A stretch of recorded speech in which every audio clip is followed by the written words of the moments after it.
कहानी राजा का सच्चा समर्पण। उत्तराखंड के रुद्रपुर शहर में एक छोटा सा बच्चा रहता था जिसका नाम राजा था।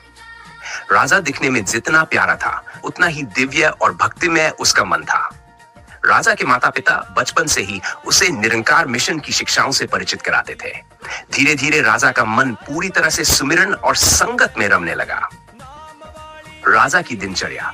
राजा हर सुबह उठते ही सबसे पहले धन निरंकार जी बोलता और फिर सुमिरन में बैठ जाता। उसकी उम्र भले ही छोटी थी लेकिन समर्पण बड़ा था।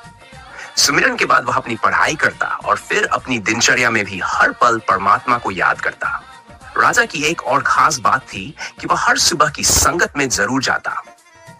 उसकी यह आदत पूरे मोहल्ले में चर्चा का विषय बन गई। लोग कहते, देखो इतनी छोटी उम्र का बच्चा और इसे संगत में कितना आनंद आता है। राजा की रविवार की संगत। हर रविवार को राजा अपने माता पिता के साथ मुख्य निरंकारी संगत में जाता। वहां संतों के वचनों को बड़े ध्यान से सुनता और उसे अपनी छोटी सी जिंदगी में अपनाने की कोशिश करता। उसकी मासूमियत और भक्ति देखकर बड़े बड़े संतन भी उसे खूब प्यार करते। राजा संग अपनी मीठी आवाज में मैं भी गाता।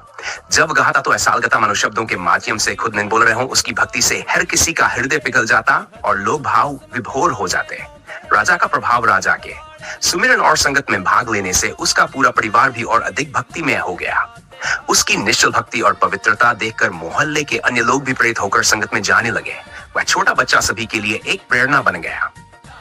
संतों का प्रेम। निरंकारी संतन जब भी रुद्रपुर की संगत में आते तो राजा को देखकर विशेष आशीर्वाद देते और कहते, राजा जैसी सच्ची भक्ति अगर हम सभी में आ जाए तो यह संसार प्रेम और शांति से भर जाएगा। राजा की भक्ति का एक ही मूल था। सुमिरन में शक्ति है, संगत में प्रेम है और निरंकार में सच्चा सुख है। संदेश। राजा की यह कहानी हमें सिखाती है कि भक्ति के लिए उम्र की कोई सीमा नहीं होती। अगर मन में सच्चा समर्पण और प्रेम हो तो निरंकार परमात्मा का आशीर्वाद हर समय हमारे साथ रहता है। धन निरंकार जी।